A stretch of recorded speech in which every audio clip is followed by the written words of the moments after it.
Well, it's very delicious. Oh, cool. Yeah, cheers, guys. Cheers. Yes, cheers to number 3. Toonami I think, number 3. Yeah, because it would have been last time, but schedule-wise. Should we, I'm going to pour out a little for Dakota, just my homie. No, I got to clean this floor then. Nice.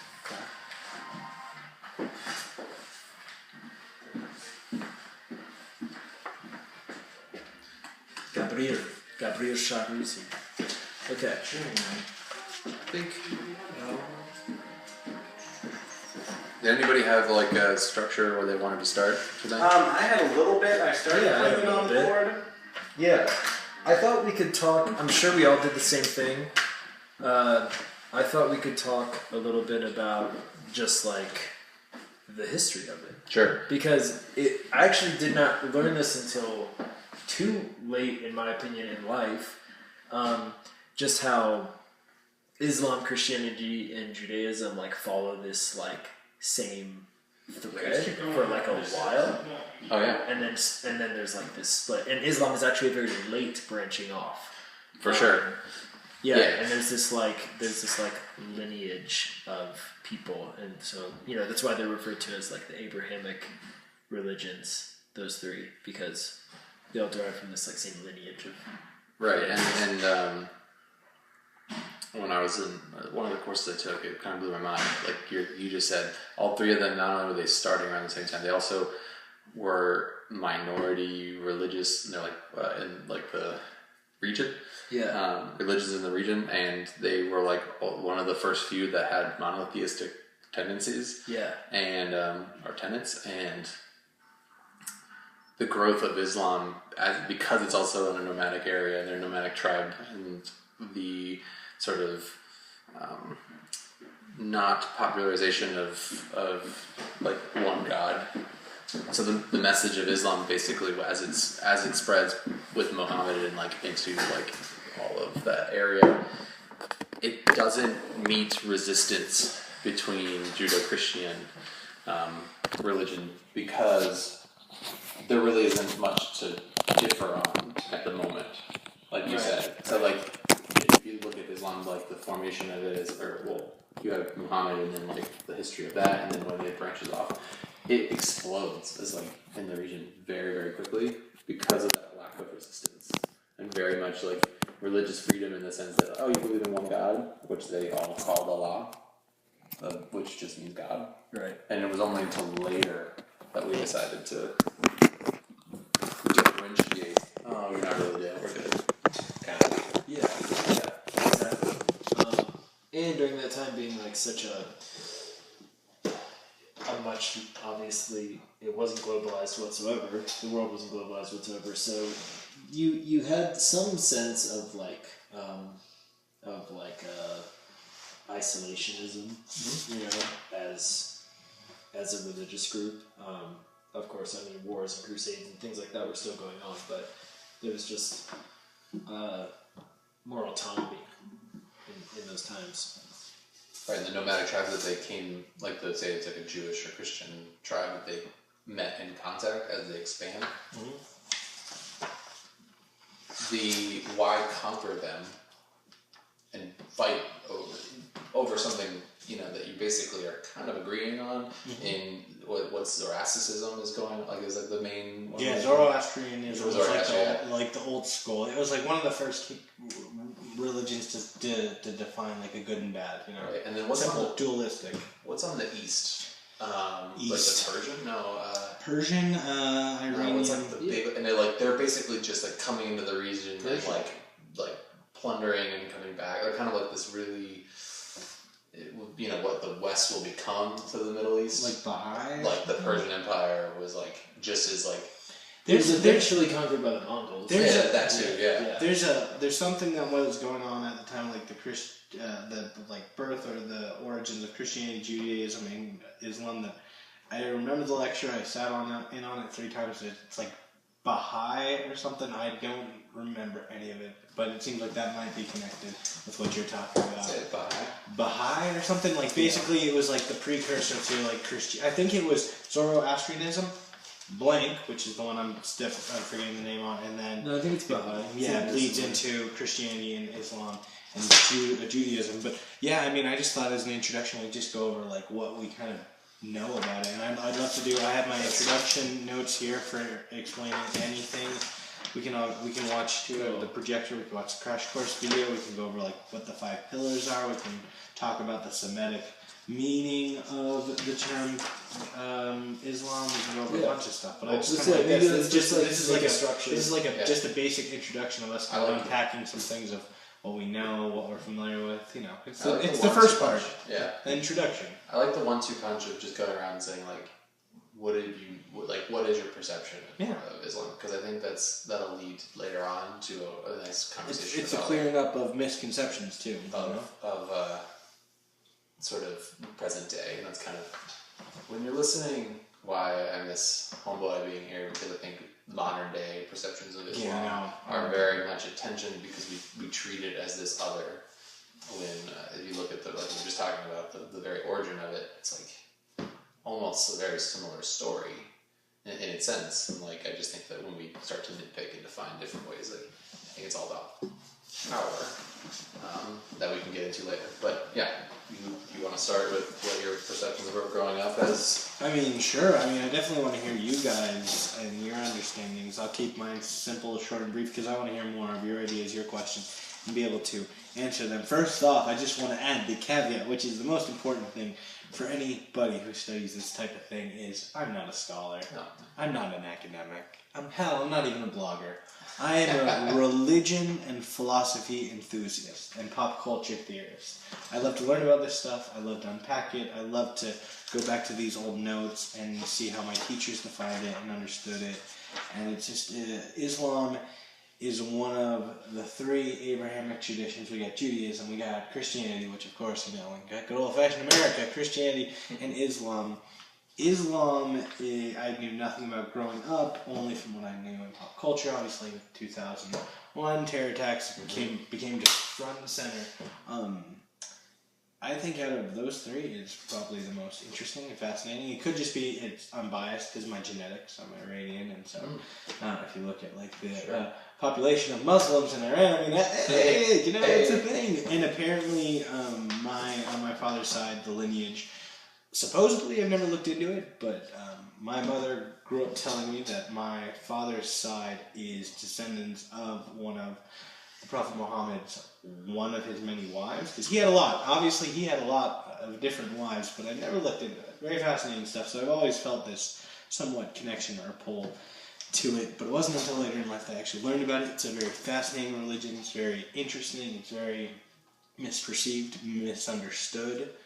And it's absolutely fascinating. It's really absolutely fascinating. But before I delve into what it is, the stories, the betrayals, the backstabbing, the politics, really that's it. I mean, I loved learning about it in my undergrad. I didn't get to focus on it a lot, but I did learn about it in sociology of religion, comparative religions, philosophy of religion, and a few other courses. And I'd love to learn about it more, but I'm not really going to be coming at it from a critical angle, which is always so easy to do with any religion. You're like, they did this bad, and this is horrible, I hate them.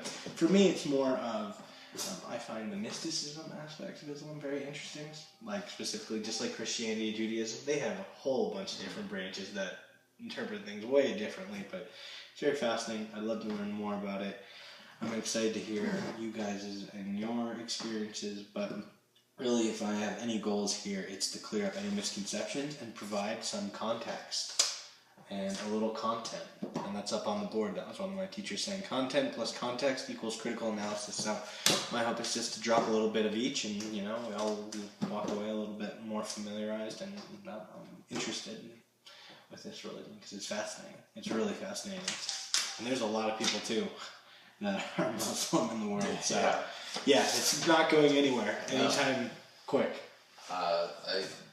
My past on it is very brief. Religion in general is very brief in my history. I know I didn't study it. I didn't read about it. I didn't really watch it or pay attention to popular culture. I didn't really grow up in a religious family in any one way. My grandmother went to church like every Sunday.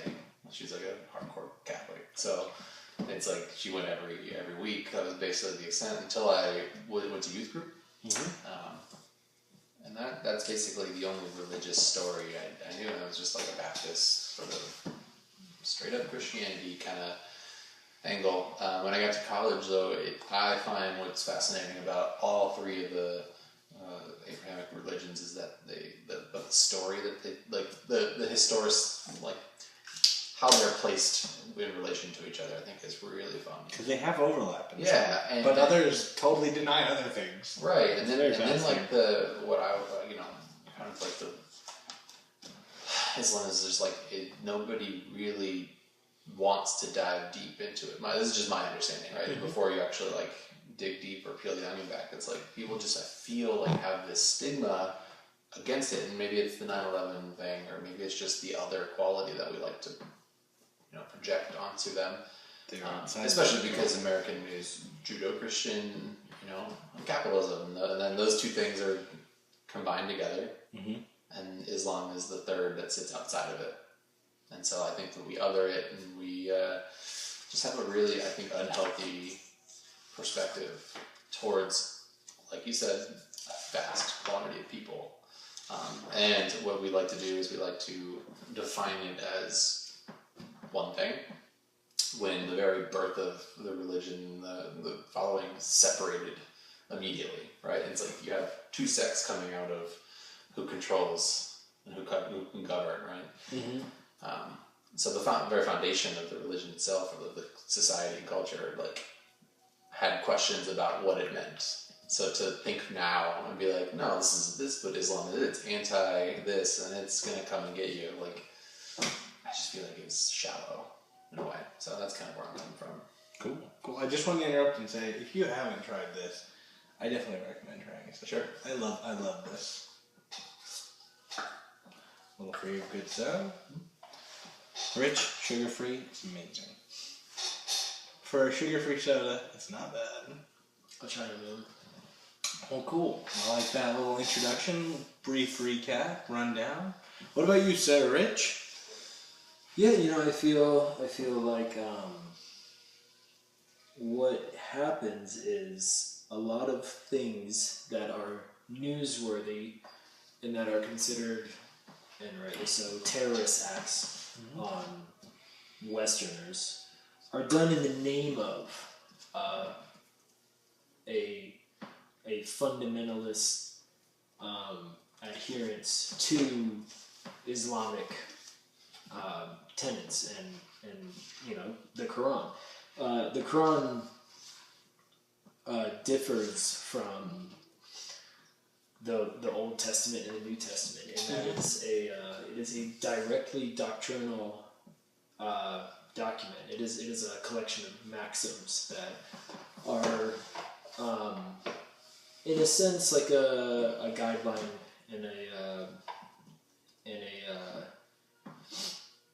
in a religious sense to how you should act and how you should, what there is to believe, and it's indirectly historical, whereas the Bible is directly a historical document and indirectly one that you kind of infer certain religious maxims out of. So we get this different picture of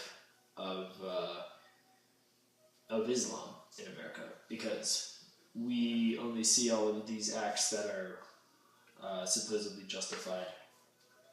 These kind of heinous acts we see in our world that are justified by the Quran, and so we deem Islam, something evil or something that's flawed. But like anything, it's a matter of interpretation, and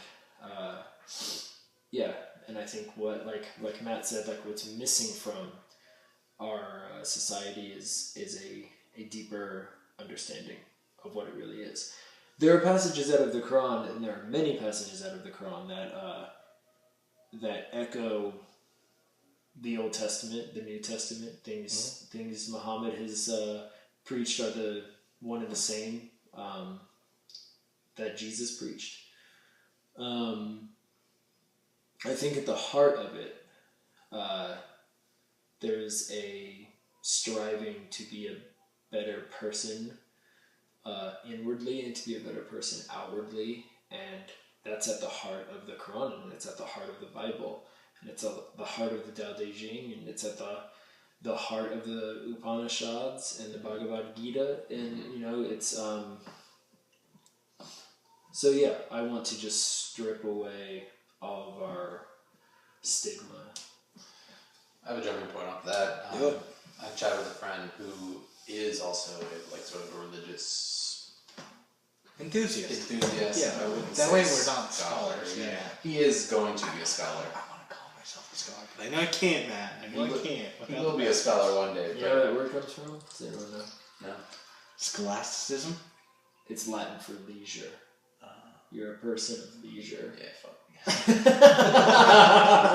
Oh, thank you, son. But he's a Catholic, a devout Catholic, and so he has I don't want to say a stake in the game, but he has an opinion. Oh, I'd imagine.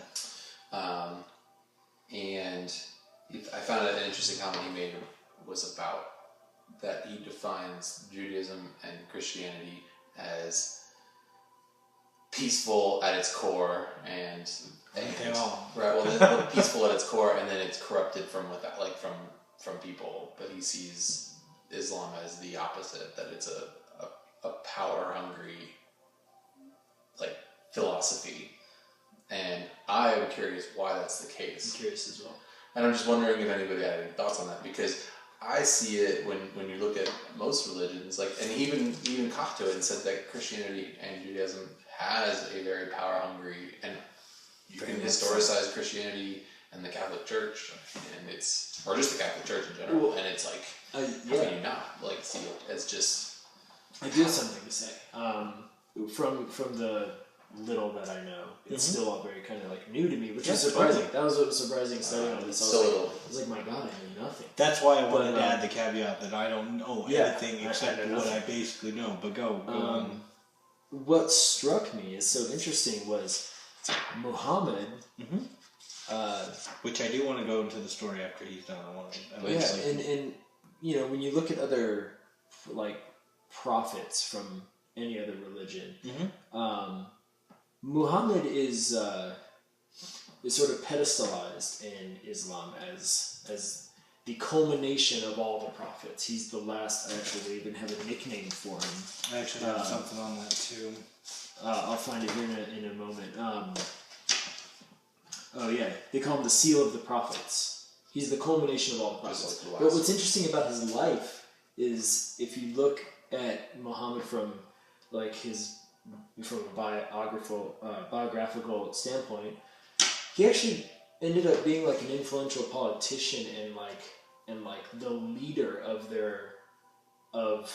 the whole entire tribe. Oh, and he was a warrior too. He was a warrior. So you don't see that in but Jesus. You don't. So their prophet was also this conqueror. Well, too, you got the book in front of you, The Hero's Journey. He goes on a heroic transformation himself because he didn't start off as that. He was a fucking goat herder or a camel herder. So I'll go into that in a moment. I think that might have a lot to do with why. I was going to say, there's no denying historically, too, Islam does not shy away from being we killed them, we conquested over them, we took that. There's no shying away from that. They're pretty upfront about that. Well, yeah, I know, and they're very upfront about it. But what I feel is doctrinally, you're talking doctrinally. Doctrinally and philosophically, it's and we could talk about a very loaded term with jihad. I have that here. Because to struggle. Yeah, to struggle, right? But there's two. There's just the struggle within and the struggle without, and the out, right? Okay, so I believe so. The defining term right here in this book is striving, exertion, hence in some contexts fighting against, struggling against holy war. From what I remember from the studies is that Muslims have an internal struggle, the thing that you're talking about, the thing to make themselves better. They struggle with that. And then what we perceive jihad is these struggle as a society growing or a society butting against another one, and that struggle has been radicalized, right? And all of them have, right? So we make we give a free card or a get out of jail free card for the Crusades or all the shitty things that all the religions do, but for some reason, because we are that, we don't harshly criticize, say, our history as much as, say, Islamic history. That's true, and we actually don't give them a shout out when I believe, and maybe I might be jumping the gun, but when the Crusades were happening, it was the Islamic scholars in Spain who protected the works of Plato and Aristotle, while all the other works were getting burned. They kept them and protected them, and nobody fucking gives them a shout out for that. And it's cool. I mean, obviously they did a lot of horrible stuff. They probably burned a lot of different books, but they protected those guys. And I'd be getting ahead of myself, but what I was going to talk about tonight was the Islamic Golden Age. Oh, nice. Which is, that was like my topic of discussion for the night, which is everything to do with what you just mentioned. Cool. I was just going to speak to the jihad, but what I find so interesting about the interpretation of holy war is that you could see it from the perspective of a war that is justified by that which is deemed holy, which is, I think, where you get a lot of the like modern jihadist type. That'd be like the modern jihadist category. But the internal jihad can be seen as a holy war. It's the war that is holy, and I feel like that echoes a lot of like Buddhist and Hindu sentiments. That is like the struggle is what life is. Is like the seed of enlightenment. Well, yeah, it's the seed of nirvana. It is life. Well, couldn't you just say like the I'm so bad with Eastern religion, but like the struggle to find enlightenment or like find the like get to the what's the word? Nirvana. That they call it maybe a path. Yeah, like path or journey. Yeah, path or journey, and then you have to find it your own way, right? That or the path, Hindus say there's many roads but one path. Right, but then if you just invert it and just say it's your struggle to get there, it's your story, your life, and you have to deal with that. So, like, I think, if you strip away the political and the sort of like you said, that like perspective of like it's a war against something else, it's more of like this. We make a distinction when you left between. Like the term holy war can be, I feel like, interpreted in two ways, and one is like the modern jihadist sense, where it's like a war that is justified by all that you would deem holy. So like a war justified by the expansion of Islam, or there's the holy war. So that'd be like the outward jihad, the inward jihad, the inward holy war is a war that is holy. You know what I mean? Like a war that is divine, the war you're having with yourself. Yeah, it's a struggle. I wanted to touch on that. In the autobiography of Malcolm X, he converts to Islam in prison, and he's never prayed before, Malcolm Little. He's never prayed before. And he's communicating with the Nation of Islam's Mr. Muhammad, and he asks Malcolm to pray.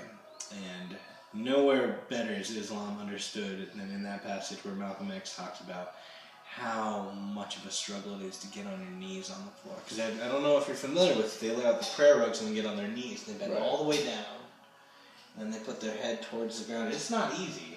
It's definitely almost a struggle, and I always think of that when they define that as a struggle, because it's like, man, it ain't no easy thing, and that ties into those 5 pillars too, those aspects of Islam that kind of keep you in line, Totally. And in Islam, actually, like the first thing is just a quick little from introductory little bits is it's the religion of surrender. Like you're surrendering yourself over to God. The peace that comes from surrendering to God. That's the first thing I got over here. Oh, by the way, I want to obviously do my teacher proud by living up to one of his biggest things. So if we use a term, especially a term I use, please get me to define it. I will try to define all terms, especially a lot of these Islamic terms are kind of tough. But right off the bat, we'll just say, here in Islam too, they call God Allah, which is Arab for God. Yeah, that's what I was saying earlier, because the term Allah is offensive now. I feel like because when you're differentiating between the different gods. Back then with monotheistic, you're praying to a god. Or in Judaism, God is technically called Yahweh, but I don't think you're supposed to talk about God like that. It's just like a term, but you're not supposed to use it. It's sad that a lot of religions you can't really have open discourse about them because so many things are loaded about them. Right. It's very frustrating, but it's fascinating. Cool. So, yeah, actually, I'm liking this. I like this introductory aspect. I think we should talk about, unless you have something. I mean, just sort of like. I would love to do a little story action too, because it's pretty good. Is it about like the? Well, just like the basic story. Like, do you know how Islam was formed? Like, do you know the story of the Prophet Muhammad? I won't go into a 20-minute story, but it's actually really it's like a really interesting thing. Give me like 1 minute, and I'll probably give you a rundown. It was really fascinating because I will say, being that my name is Gabriel after the Archangel Gabriel, fascinating thing about Archangel Gabriel, he appears in all three monotheistic traditions. All three of them agree he was a major player. Well, Muhammad was like this pretty simple. Like, he wasn't smart. I'm pretty sure they're pretty staunch with that. He wasn't some super smart intellectual dude. He was like average run-of-the-mill goat or camel farmer dude. Simple life. And it's coming to he got like a message from God or Allah, and he didn't believe it like most people. He's like skeptical. He's like, I'm crazy. I'm just not drinking water. The call. And he got the call, but he refused it. And eventually he found himself wanting to venture off into the desert more and more to meditate continuously. And God, it seemed like these voices would keep coming to him, and he's like, okay, cool. He went and chilled in this cave for a while, and voila, who shows up? The Archangel Gabriel comes to him, and he's like, hey man, we're here to tell you those voices. That's really God. You're the prophet, like you're the main bee's knees. Now I'm here to communicate for God on his behalf, so hey, write this down. Now how Muhammad, an illiterate camel farmer, herder, wrote this down, I don't know how he did it. Basically, from then on, he was a just devout Islamist dude. Like, he was like, I'm gonna preach, I'm gonna proselytize, I'm gonna go build up a crew, and he slowly but surely did it. It's just an interesting origin story. Just a real quick thing. Yeah. The Quran actually translates to recitation. Nice. You recited. All he verbal. was just reciting. Yeah. Somebody eventually wrote it down. Somebody wrote it down. Yeah, they did. But just really fascinating. Obviously, around that time, too, it wasn't very uncommon. I always say this, especially with Taoism. It wasn't uncommon for people to hear God or get, voices in their head. They're in the desert, they're doing all this crazy shit. Stuff happened. But he ended up being a really, as we know today, very big, major player. Let me just see if there's anything else about that. Like Muhammad, the message of the Quran became a working application.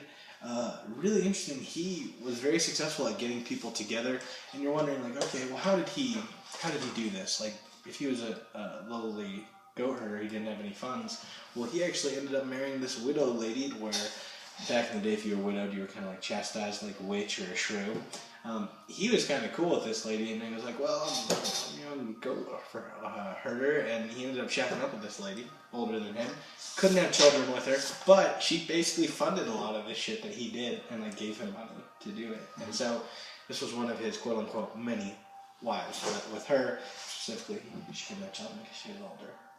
I forget her name specifically, but just an interesting origin story. Obviously, there's so much more that happens. I have a whole list of different dates, but I don't want to do them justice, but I will do some future stories where what happened after Muhammad's death, but I'll save that for now. Just really interesting, Jesus, Moses, Abraham, all these cats, and then here's this just fucking goat herder in the middle of the desert getting messages from God. Very fascinating. Super cool. Yeah.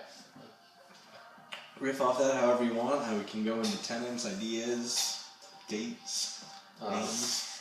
One of my favorite thought process that I had, or struggle that I had when I was taking this course was the idea of sources. Mm-hmm. So there's a problematic. If you talk to any Islamic history scholar, they admit up front that there is a problem with accurate source material. That's true. You just said it because everything is recited.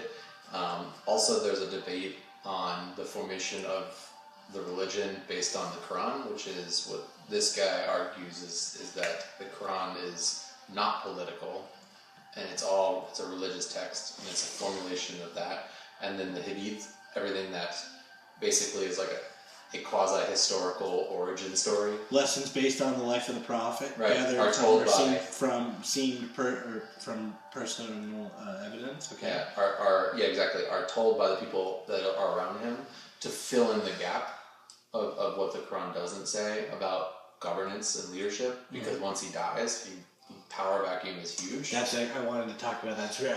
I know that story a lot better. It's very interesting. And so because we have this sort of like non-written account of like his past, and so like what happens is the earliest you can actually find in medieval Islamic history is like 500 years afterwards. Is some dude writing it, and like about the history of. So you can't ever get a primary source. So historians have to deal with like, how do we actually give credence to like the real story of Islam? Well, weren't the other religious groups too writing about this at the time, like Jewish? Yeah, you can kind of cross-reference. I mean, I would imagine they'd be trying to like keep it on the wraps, but they would obviously be writing about that. So we would have evidence from other people, potentially other religious. Sure, but I mean, like the coming and going, like like you just said, like the marriage and this and that and the movings of that kind of are coming from the generals and the people that are following him, which he calls his believers and not his army. So like this guy would argue that Islam formed as a religious text first, not as a economic movement, not as a political movement. It was religion is first, and the people that were around him formed his believers, but then when he dies, it to fill that vacuum and understanding where to go forward, they have to create a structure. They fill in the gaps with other stories, per se. And it's quite interesting to try and write a like true history of Islam, or like read like really smart historians go through like how can we even puncture a real account if there's nothing, like you have like that'd be like you writing about the pilgrims, and you see how much time. That's not even 500 years. It's I made most of it up, probably. Well, you're not even it'd be myth. It'd be all what you already know. So it's like a really cool thought experiment. So like our understanding of Islam comes from people that weren't even part of it. I mean, we have the Quran, but like the actual like comings and goings with the daily lives, like it's so far removed. Which was my point earlier, saying it's unlike the Bible. It is directly a doctrinal, like book of philosophical maxims, and less and indirectly historical. Whereas the Bible is like a historical document. Somewhat, but revised again and again and again and again. Classic religious move. Oh, and then too, it's like in Christianity where you're like, man, they covered the birth of Jesus really well. Oh, Jesus as a kid. Hey, why isn't there any stories about Jesus as a teenager or a young adult? Hey, we don't talk about that. Like, they have the beginning, middle, teenage years, adult years. Okay, totally gone. And then it's like, oh man, he's our savior and he's dead. It's like, what happened to that middle time? Like, even in Hinduism, you know, you have the birth of baby Krishna, you got his young teenage years, you got his adult years. I mean, they cover all the bases. You gotta fill in those gaps. Right. Oh, yeah, that is a very important thing, which I actually should have brought that up on, I have a few pages on, like, religious, what is it called? Hold on. A page on it. It is, like, no, not religious pluralism or religious experience. It's basically just recognizing that when studying religion, we have to be careful about a few things and the tools and skills that we use. And Matt's bringing up a very important one, and you're backing him up on it, which is like, how do we know what we know? What are the sources we're using? Who is writing about it? What was their bias? You know, who they writing for? What's the word you're looking for? I'll find the page, but it's people. Oh, here we go. the landscape of learning, the strange road to understanding philosophy of religion. It's just saying that the first skill we need to apply and acquire is a critical perspective. My teacher talked about ontological relativity. I forget what that is. The ability to disconcern centers, and like the idea of the other, and how we can like. He gets into the whole. My teacher was careful about people falling into meaning-making games and like narratives, like falling into that. And this requires a postmodern tool, deconstruction and divergent thinking. Mm-hmm. I love that. And pluralism and essentialism. Basically, it's just bringing up how it's really important to study religion, but it's also to be kind of careful where you tread and how you tread. Well, because there's a lot of traps you can fall into. It's also super meaningful for a lot of people. Mm-hmm. You don't want to be stuck on people in a I'm not attacking you. Yes, exactly. And it was funny because I was texting my friend about that. I was like, what are your thoughts on Islam? And he was like, I find it to be this like power hungry, blah, blah, blah. And I was like, I'd be really curious to see where you find that in the sources. Mm-hmm. And he's like, well, you there are a lot, in my opinion. And I was like, I'm not attacking you. But if you find them, I'd love to see them. Mm-hmm. Because I don't think that's true. But if you see something in there, convince me. Yeah, right. And but they see it like, and you have to tread lightly. Yeah, of course. But the practice that you said like that. So I was saying like if you wrote a history of the Constitution without knowing, you're the only source in 500 years they find of the Constitution, right? So you're like the middleman, right? So between people back like way people in the future. Find this podcast and they're like, "This is what is." Right. How freaky. We become the three wise men. Yeah, they're like these were the guys. The final word. Yeah, the final word. We're like, it would be so stressful. Oh, it would be so fucking stressful. But also, you would think about being that person though, and projecting sort of an agenda. So, say you are a scholar person, right, and you are in charge of dictating a narrative. What are you doing what are you dictating? Mm-hmm. What type of story are you relaying? So like if we were talking about how just in our day culture now we struggle with the meaning of the Constitution, right? Look, yeah. And we're American citizens actively involved in participating in American democracy.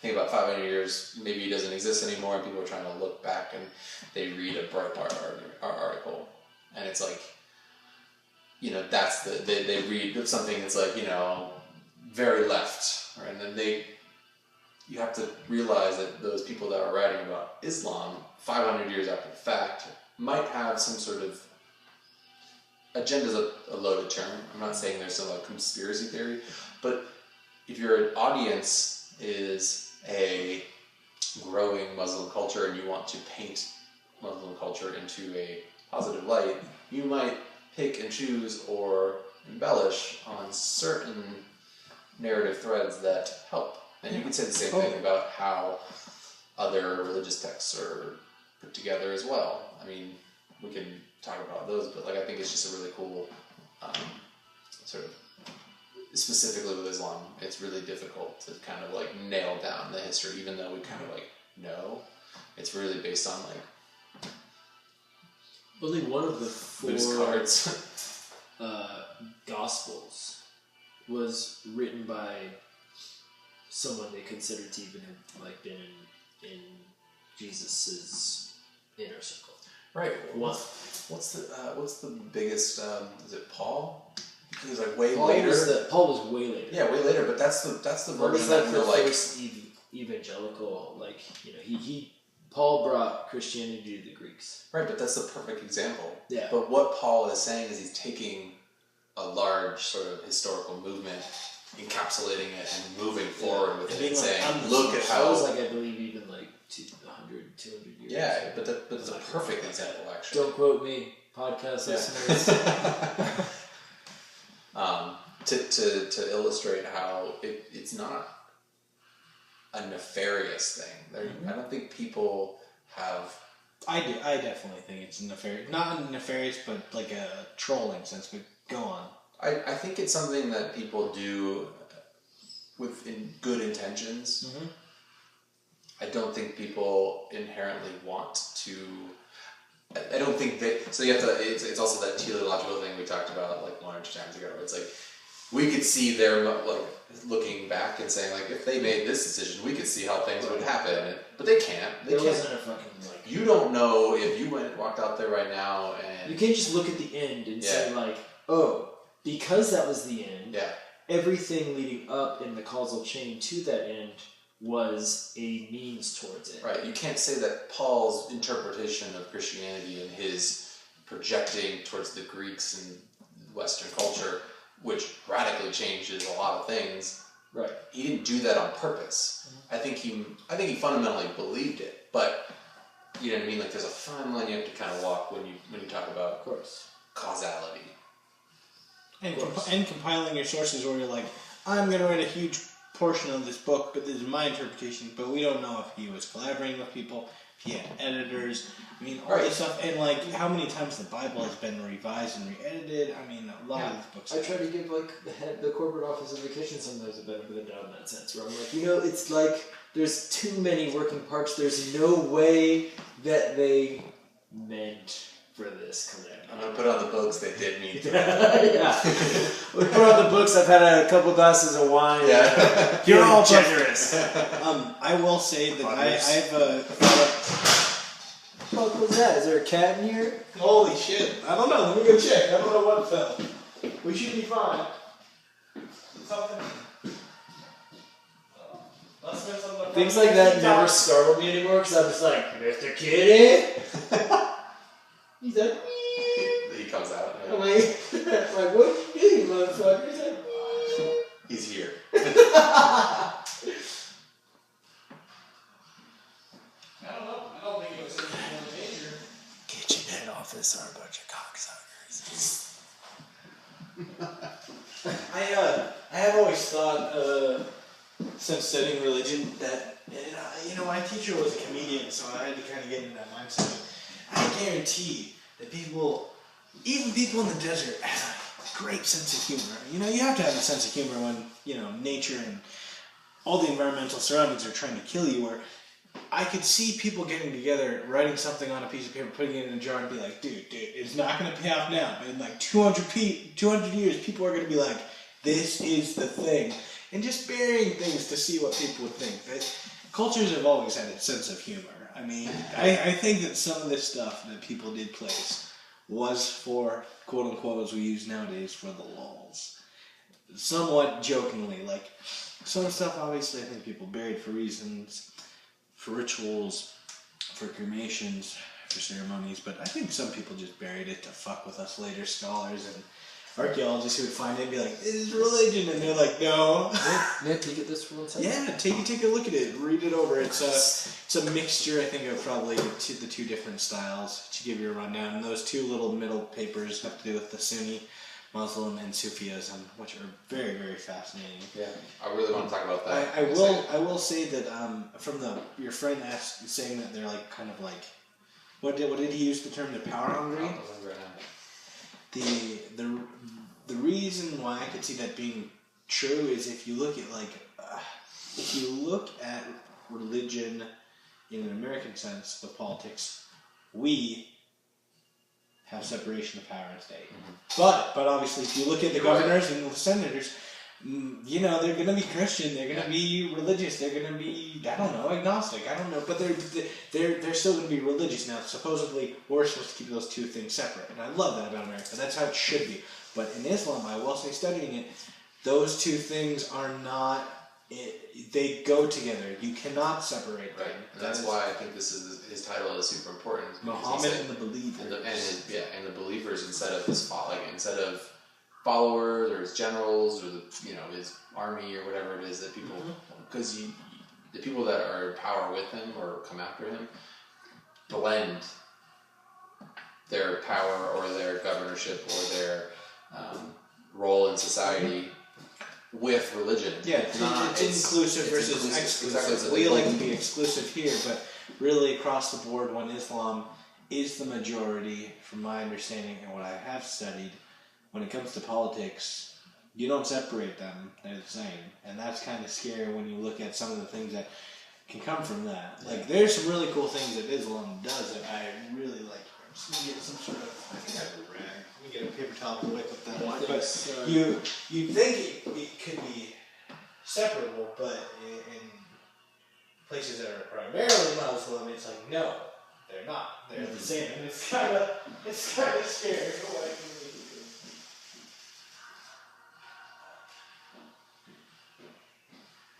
But I wish I had more modern day examples. Obviously, I'll just use Saudi Arabia with banning women from driving. Horrible, cruel things that are done to people who have committed hate crimes, which has continually lasted. I think there's definitely a regressive Super basic feeling of it, but this is what my friend said. In short, I think that Islam is a complicated religion that was built on power. Its focus is on power and not on love, as Christianity is. except for Sufism. That is an inherent flaw in Islam that has led to a series of historical issues. Sure, they had a great awakening around 1000 AD, 1500 AD, but that wasn't everywhere and it wasn't enlightened. In many ways, it's historically regressive, and only in the West's desire to not fuck up anymore has it been faced with growing Islamic immigration and population. The Western civilization and Islamic theology don't work together, as we see in Turkey. I mean, I could go on length about the problems, many very complicated, but I do think politics has played a part in confusing the issues, but I think there is a number of issues with Western thought and Islam, especially with progressive ideas that have become more and more prevalent. Christianity has been used for power, but it isn't centered on power. Judaism definitely demonstrates a bend towards power at some times, but again, not theologically. I'm saying that Islam is based on the idea of obtaining and maintaining power. And I challenge him on a few of those things, but I don't know, the kind of some looking over notes of this really cool, like kind of introductory book, but really a foundation for me, where Islam diverges from like kind of these two different monotheistic religions is that the Quran offers ideas that material pleasures were created by God for mankind to enjoy, as long as man did not forget God as the ultimate source and purpose of life. Yeah. Quran urged believers to be militant in their piety. The Quran presented a very black and white, good versus evil, division of the world and the people who inhabit it, with little suggestion that a single personality might be a mixture of good and evil impulses in constant tension. This has left little appreciation for human struggle and does not allow for noble failures. The Quran focus on morality and piety adopts a profoundly ahistorical view of the world and of mankind. History is irrelevant to the Quran's concerns. Similar stories one finds in the Quran and the Old Testament are used for very different reasons. The Bible uses these stories to provide chapters in Israel's history, where the Quran uses the stories to reify how true believers act in situations. And it's almost like I feel like, and correct me if I'm wrong, for like Eastern philosophy, it's like very much like just suggestive. It's like not a story, right? In Western, like in the Bible, we have like, this is not only a text of our beliefs, but it's also sort of like a history of who we are. And it's very linear. It's like, here's the beginning, here's the end. It's kind of how we write our history. I will say the way that I view Taoism isn't front to end. I view it all over the place. Same with Hinduism. Like some stories will connect. Some stories will like one person just died and now they're back again. Like what's going on here? They're more just like they're more like an interconnected circle. While the Abrahamic traditions are like episodes. Yeah, they're like episodes of it.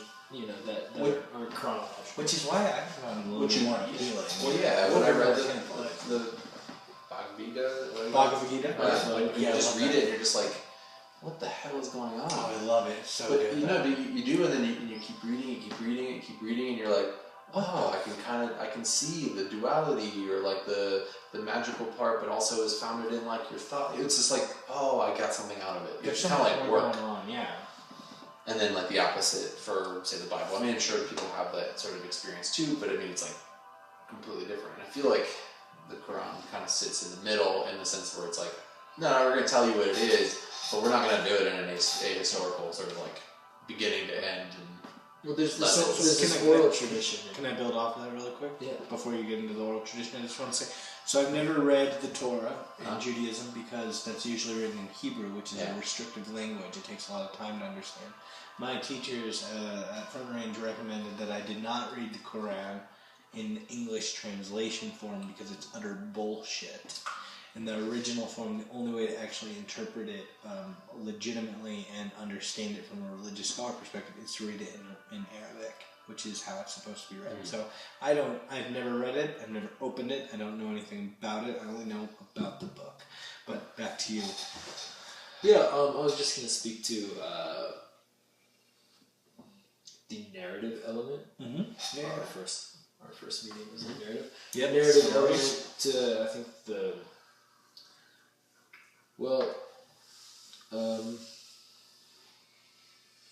I guess Indo-European is what I'm looking for. Like, because I was going to say Western, even though we're talking about something Arabic here. Well, hold on, let me back up for a minute. I might have interrupted you in the stream of consciousness. No, I'm realizing the flaw in what I was about to say. From a linguistic point of view, you can go back far enough and divide the world into the Semitic language, right, and Indo-European. And so Indo-European is like where you get Sanskrit, and then eventually like Germanic, and eventually English. Semitic is like Hebrew. I believe I Arabic.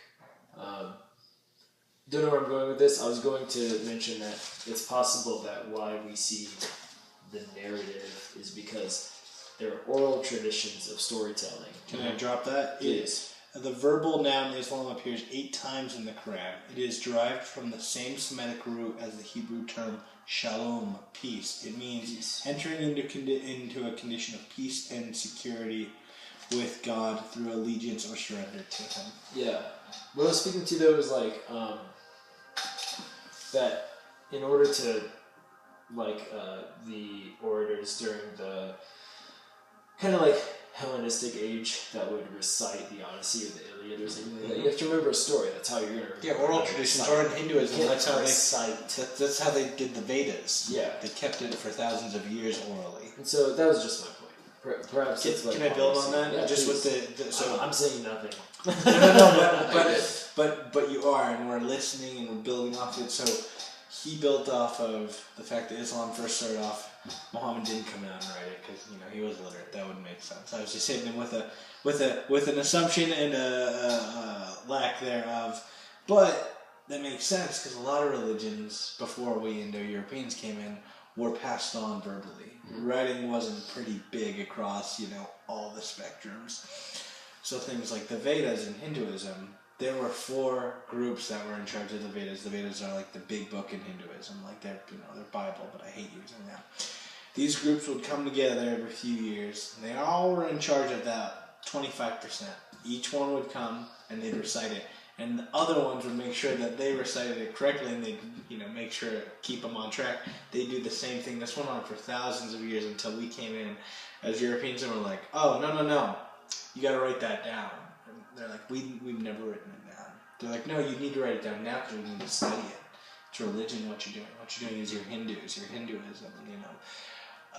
For so long, we didn't write these things down. They were just maintained verbally and orally, which there's a very something beautiful about the art of storytelling.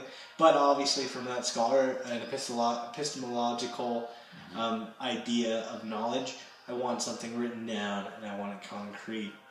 But it's really wonderful to know that for a long time, these traditions were just maintained through stories and through word of mouth. And through, you were getting into like the syntax, the language, the Semitic roots, the Nietzsche and the linguistic aspects of it. It's cool. It's very fascinating. How culturally you were bound to one another through a story. We're still that way today, except like the medium now is television.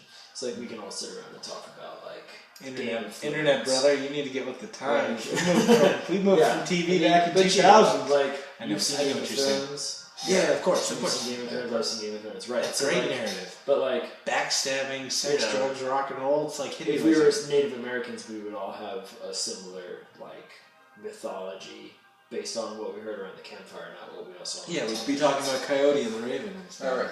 But I think it's an interesting point that you bring up with like the divergence of I mean, you have two religions they're very close, but they have that like large like culture difference from the linguistic side, and I think that maybe that's something that we prescribe sort of like a harsh critique on, and we're like they're so black and white. It's like this guy's arguing like because that's just not their mode of storytelling isn't necessarily storytelling. It's prescriptive. It's like, hey, this is how we do it, and especially in this moment of revelation. Right. Fucking, let's do it this way. Right. Well, we're not going to do it this way. And I love that when he says like, what happens in its interpretation, which is historical, right? It's just historical causation, right? Like when you do that, then you kind of harden the idea that you are either good or bad.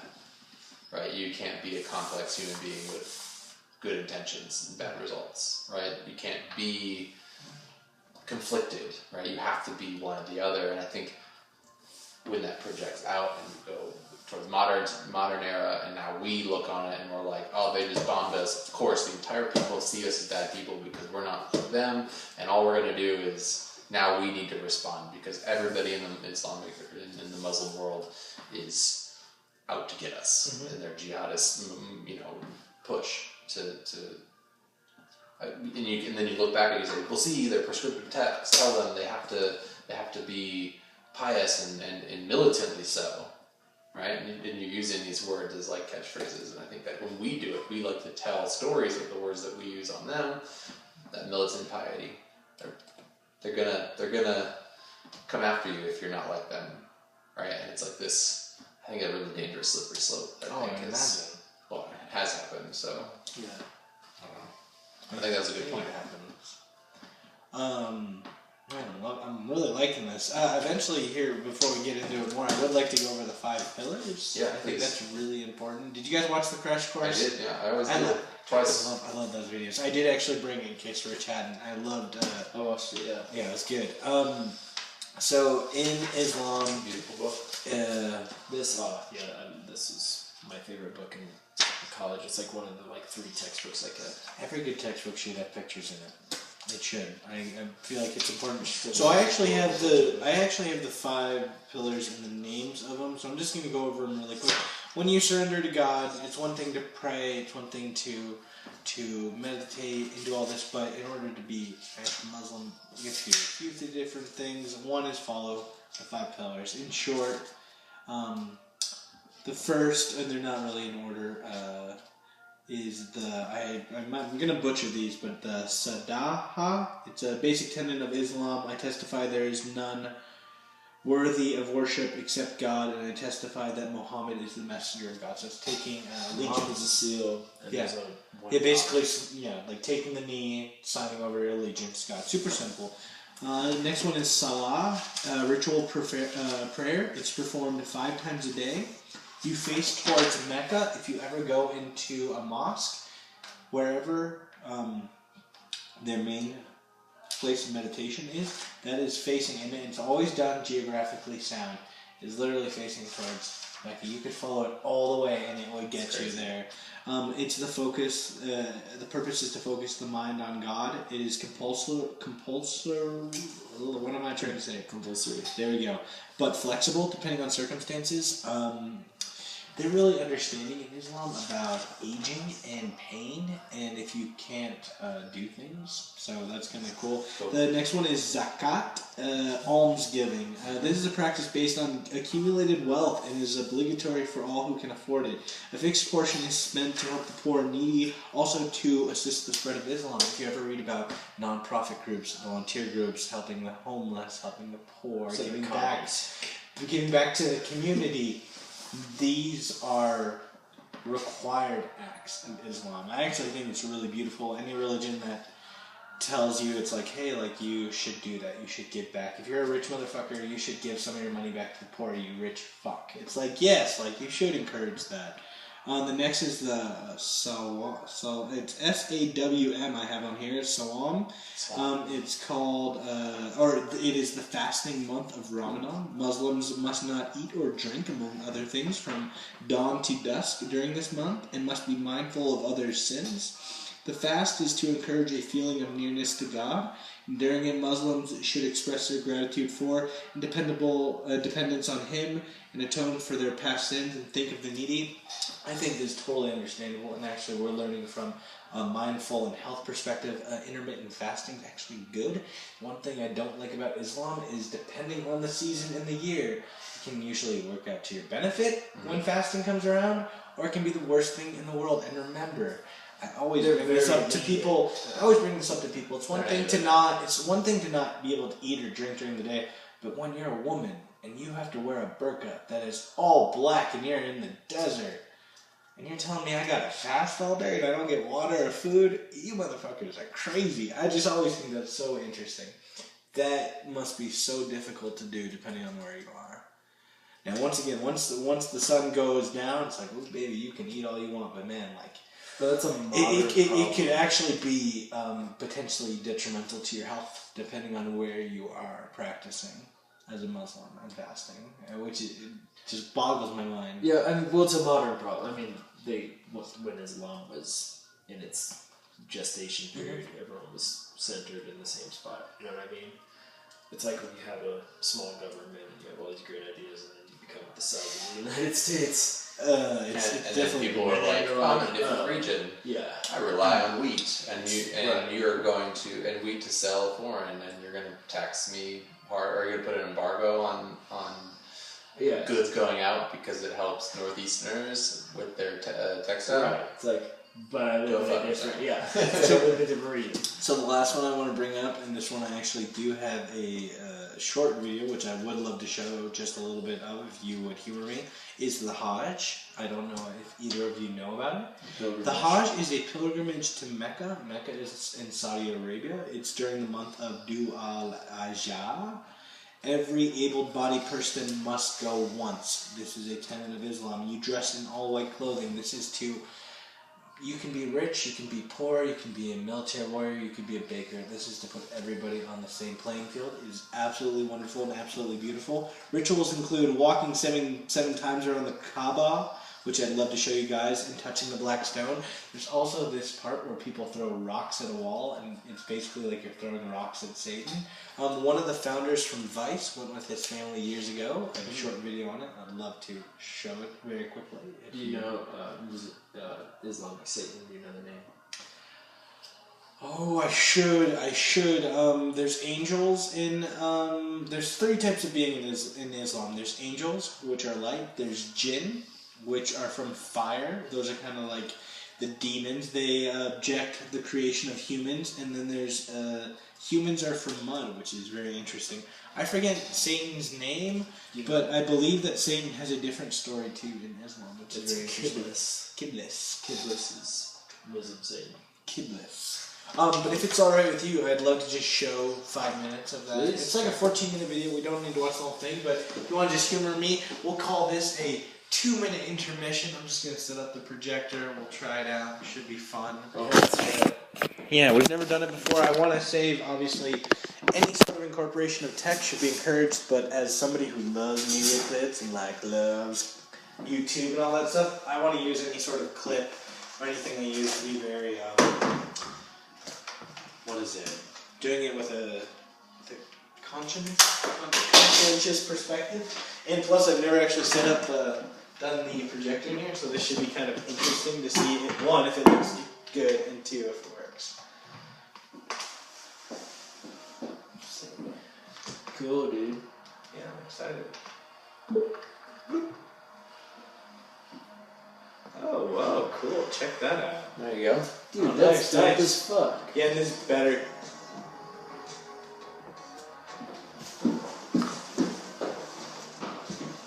That's dope. Thanks, homie. Yeah. It's nice. It's nice to feel alcohol course. Hold on. Was it the first time? really like this. Mecca is an absolutely beautiful place. Hold on, let me do a little. Hold on, I want to make sure it's actually on the whole thing. Woo, perfect.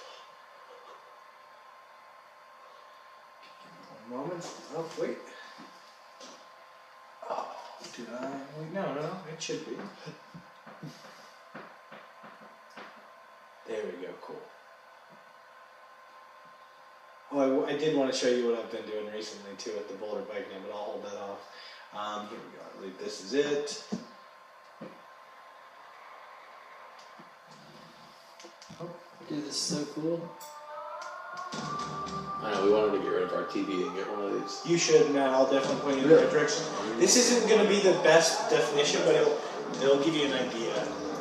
Hopefully it's not. This is about as quiet as it gets. Yeah, as you see, you might want to. I'm just going to stand. The largest annual pilgrimage in Jesus. It happens in Mecca, Saudi Arabia. And for Muslims, it's a requirement that you have to do once in your lifetime. The Saudi government estimated that last year there were over 3 million pilgrims who attended, but the unofficial number is much higher. My parents are originally from Lahore, Pakistan. They're practicing Muslims, and last year they decided it was time for them to perform Hajj.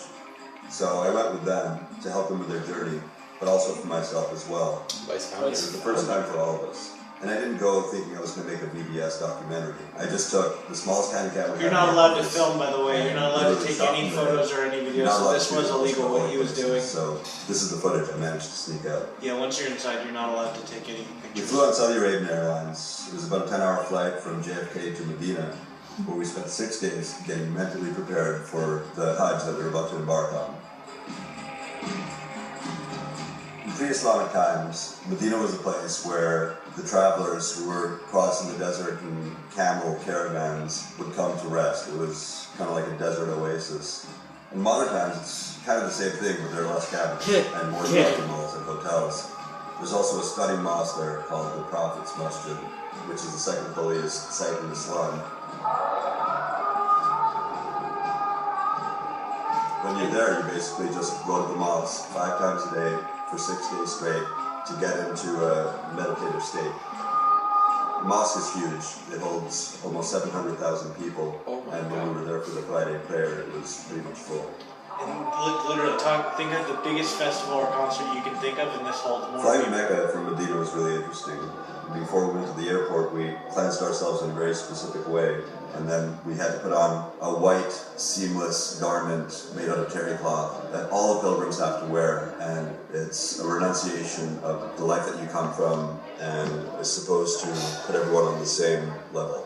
There's no upper class or lower class. Yeah, like I was saying, you're supposed to be able to mingle with rich and poor people. This is called getting into a state of Iran. Besides the clothes, there are a lot of other rules. You can't smoke, you can't have sex, you can't shave, you can't cut your nails, and a bunch of other no-nos. Come on, what are you going to tell me? I can't smoke weed? Come on. So we got on this charter just for the pilgrims, and 10 minutes after the plane took off from Medina, the captain announced that we'd flown over a designation point and we were in the zone near Mecca, and we all had to start reciting a prayer. And our group guide got onto the loudspeaker system of the airplane and started yelling the prayer. Everyone started chanting it, and I had a moment where I looked around and saw all of these men and women in their white robes, the men with their beards, and just thought if someone from the West could see us right now, they would think we were a bunch of fanatical jihadis on some kind of an insane mission. He brings up a few when in reality, interesting it was remarks just like that. pilgrims excited to go on a spiritual quest. I think what was most common about this flight were the flight attendants who were all Filipino, wearing their normal Saudi flight attendant outfits, looking like they would rather have any other gig in the world than this one. I don't know how We landed in Jeddah and took a bus into Mecca.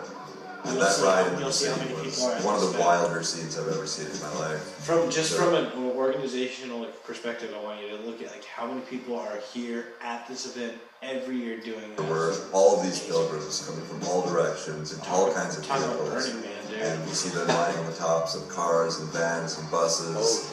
I remember seeing a pilgrim jumping from the roof of one bus to another. Everybody's just trying to get to the city. It's very important to do this.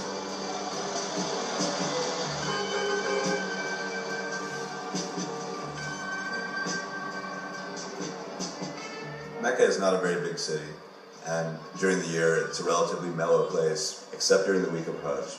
The city completely transforms. H-A-D-J? And half the challenge of completing your Hajj is getting all these rituals It's called Hajj. How do you spell it? H-A-J-J. Hajj. done in a very strict timeline, dealing with the fact that there are about 3 million other people there trying to do the exact same thing at the same 3 time. million other people at this event during 1 week. After we checked into our hotel in Mecca, we walked towards the Grand Mosque, which is also known as the Masjid al-Haram. It's the holiest place in Islam, and it's a massive structure. This mosque will hold upwards of 4 million people with its outdoor and indoor space, which during Hajj is technically the largest gathering of people in the world at any given time. This mosque is what Muslims pray towards from all over the world. Yep. And as you're walking towards it, you feel the anticipation build. People have been waiting their whole lives to come to this place. And once you enter the mosque, Here it is. then you see the Kaaba. That's the Kaaba right there. The Kaaba is a black box in the center of the Grand Mosque, and it was built around 2000 BC. Yeah, that was where Muhammad. That's where Muhammad. He ascended into heaven. That was the first mosque. I believe so. I don't know what's in it, and I'd love to know. But you're gonna see everybody circles this. There's a reason why. I can't remember why though. Keep going. Yeah. People have been praying towards it What's it since called? before Islam started. And That when box. Prophet Muhammad finally showed up, What's it called? he cleaned up the place, got the rid of all Kaaba. the idols that the pagans had been K-A-B-B-A, worshipping, and Kaaba. reordained the building as the house of God. And you have to circle it a bunch, and then clockwise, and then counterclockwise. So in the Grand Mosque, we had to do our first ritual, which is called the Tawaf, which is basically doing 7 counterclockwise laps around And the if you Kaaba. touch it and kiss it, it's And like super it's amazing. kind of like being in a mosh pit with hundreds of thousands of people. I would not like. But this instead at of all. it being full of angry young punk kids, we were See, up look at against Rich. Look at how they're aggressive circling. Bangladeshi There's the grandmothers. people standing, and then there's. Had my parents on each arm interlocked, and we held each other as we went around the structure 7 times. Oh, beautiful. You're staring at the Kaaba. Nope. It's a very This is an important part, Matt. I want you to hear when he's talking about this. intense and heavy vibe. But the one thing that's a total bummer is you look up and all you see are these massive luxury 5-star hotels for the super rich Muslims who want to pray from the confines of their room. So that's the divide between rich and poor nowadays. You can be a poor Muslim and come and be on the same level. A rich person can come, wear a white robe, be on the same level, stay at that hotel, air conditioning, water, food, hotel room service. But you're here for a religious journey, so you should be comfortable. I just love that remark because Saudi Arabia has changed and it's upgraded, like anywhere else, you know. And then they do the few rituals, which is pretty interesting. What the people actually have to do, it's very interesting. After running around the Kaaba 7 times, you have to do a bunch of other rituals in order to complete your Hajj. You have 5 days to get it done, and it's kind of like being on a scavenger hunt. You have a checklist, you have to be smart, and you have to use strategy in order to make this happen on schedule. You have to do the Sa'i, which is Oh, just with a walking- side note, you'll notice the fans here. I want you to pay attention to how people are put through this and how they get through. Saudi Arabia, specifically Mecca, is so hot. A lot of people die every year from doing this. Like lots of people die. You're in the desert for 5 days. A lot of people die every year, and they've actually had to engineer streets, highways, and roads because there have been multiple times where people have died, roads have collapsed, people have been crushed. So just pay attention to how people are falling. running back and forth between 2 hills. Back in the day, it used to be outdoors, and now it's been turned into an indoor structure with 2 very, very... Or like running. I gotta get to God! Get out of my way! Oh, I love it. I love it. You have to spend a day at Mount Arafat. It's where the Prophet delivered his last sermon from. And you spend the day in prayer and contemplation. You beg for forgiveness for all of your sins. Oh, It's a very important day. And after spending the majority of it in a tent, I walked out and went in the direction of the mountain. and I walked through this wild scene with people everywhere, camped out with their animals. Oh yeah, this is sad about the goats. You have to slaughter a goat. And as I got closer Every person? to Mount Arafat, They'll it was explain such an how they do incredible sight because it had been completely transformed. Hilarious. Snow-covered peak. Holy shit. It's covered with people. Hundreds of thousands of people cover that. Our tour group operators, before we went on this trip, gave us some guidelines. And the last point on this sheet said, be patient. Be very patient. Be very, very patient. I fully grasped being this when we had to take a 3-kilometer bus ride, and it ended up taking 8 hours. It was the middle of the night, and we had to collect stones. It was one of our rituals in a place called Muscalina. You've got to collect stones to throw at So we got on Satan. the bus.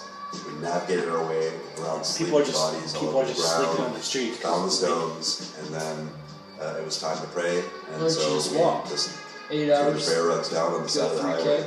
I don't know. Praying on the side of the highway.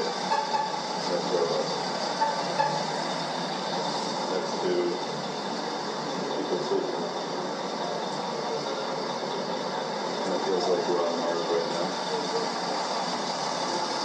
Dude, I had no idea. Yeah, well, once again, here in the West, we don't care about this stuff, but it's really fascinating. It's beautiful.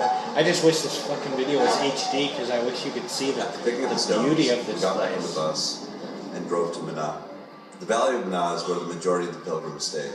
It's a tent city This is cool. that fills up with essentially the population of Seattle. Kinda looks like for a DIA, week. you And know? after Hajj ends, Yeah. it clears out again and goes away.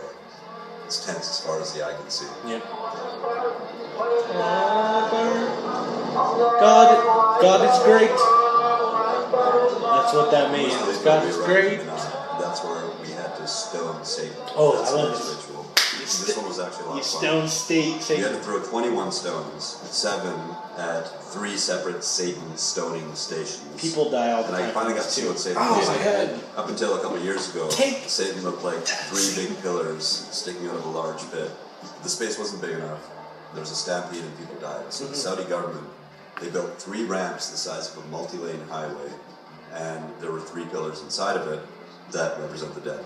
They're lit in shades of green, and there was a strange, rumbling, loud sound coming out of them. And as my dad pointed out, the whole thing made Satan look quite surreal. I love chucking stones at Satan.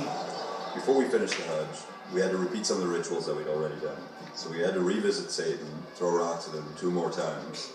We had to go back to Mecca from Mina and do another 7 counterclockwise laps. And then it was time for Eid, which marks the official end of Hajj, which is a big celebration. It's the end of the state of Ihram that we've been in, and we slaughter an animal to celebrate it. And then the last thing you do is you shave your head. So I'll just touch on that. In order to you're supposed to do a goat sacrifice. They basically bring in a bunch of goats. You get your goat from the lottery. They slaughter it for you.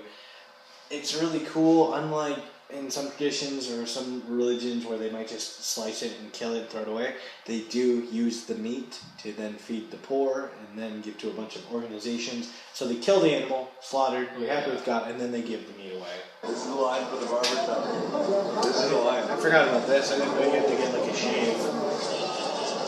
Soon they will all be bald, all of these men. Barbershops in Mecca, these massive Dude's on lines his cell outside phone. them. And you see Texting. hundreds of thousands of He brought up people too walking around town. that there are And those people eating people KFC have and also drinking seen Pepsi it too at completing these their Hajj, and events. they're called Hajjis. Fuck yeah, dude, it's my people. Bald beautiful. Woo! Bob. Bald Dealing beautiful. with the Hajj every year is a huge logistical challenge for the Saudi government. It's very to the difficult. point where they've actually set up a ministry of Hajj. In the past, there have been incidents where pilgrims were trampled, when ramps collapsed, and pilgrims died.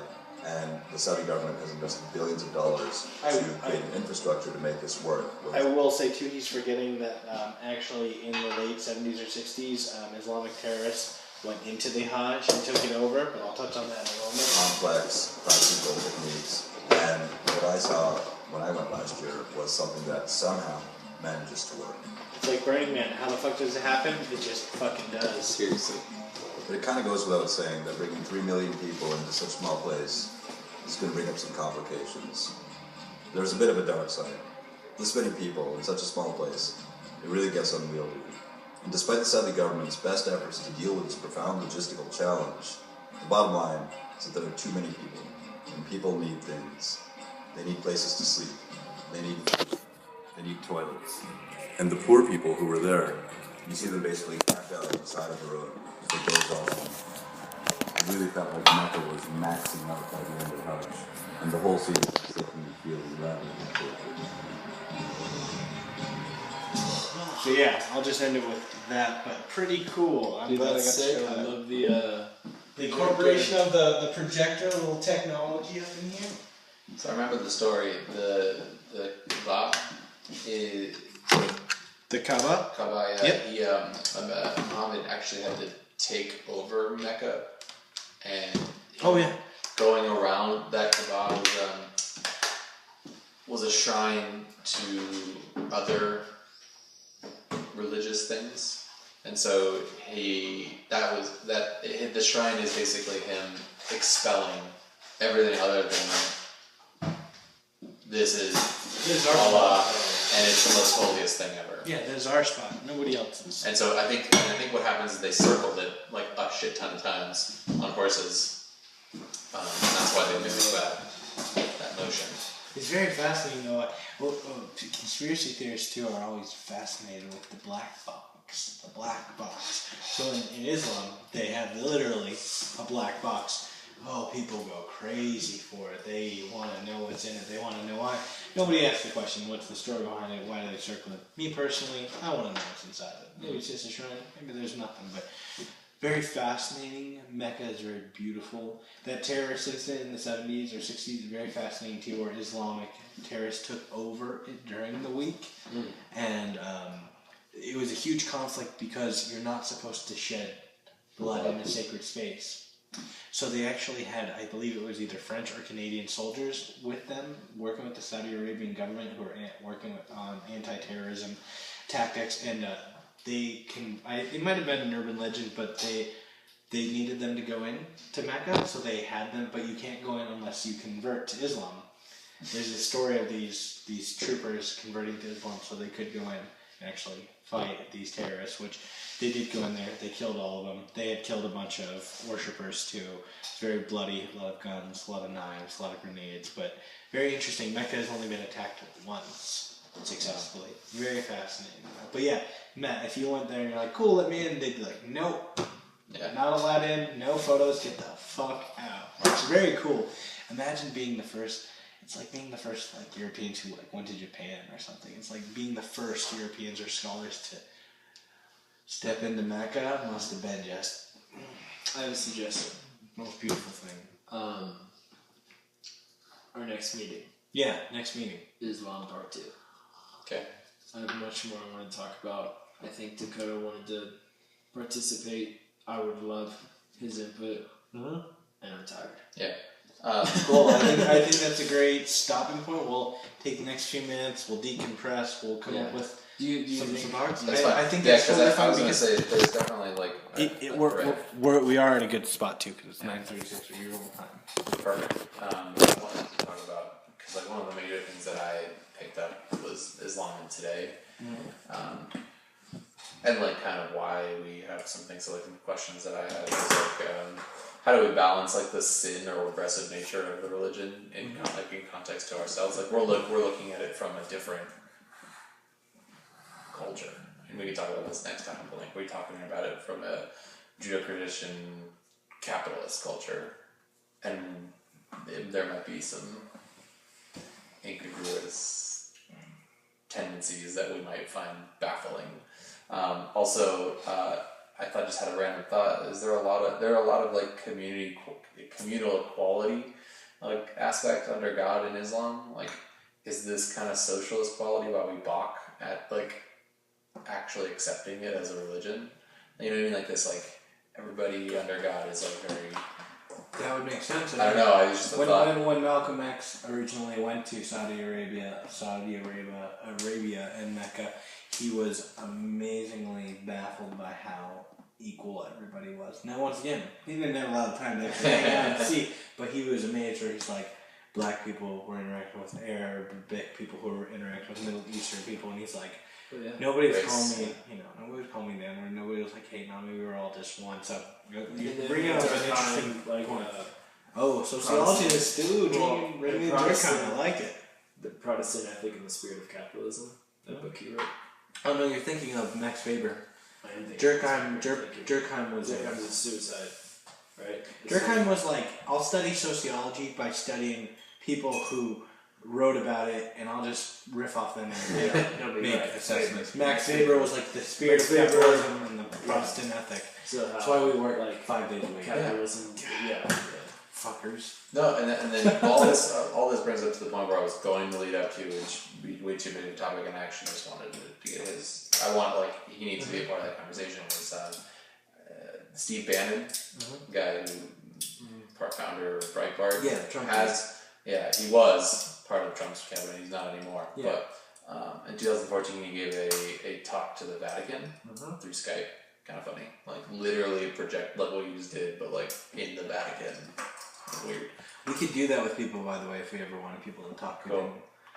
And he says basically that we're at a war with Islam as a Christian capitalist society, and that we need to be militant and pious, which is just funny because it's exactly what Islam is saying. Right. I just thought it was kind of like a jump off point to talk about modern day, and obviously it was pretty important when he was the head of the not security. Defense. He was his right hand man basically. Yeah, he was. What was he?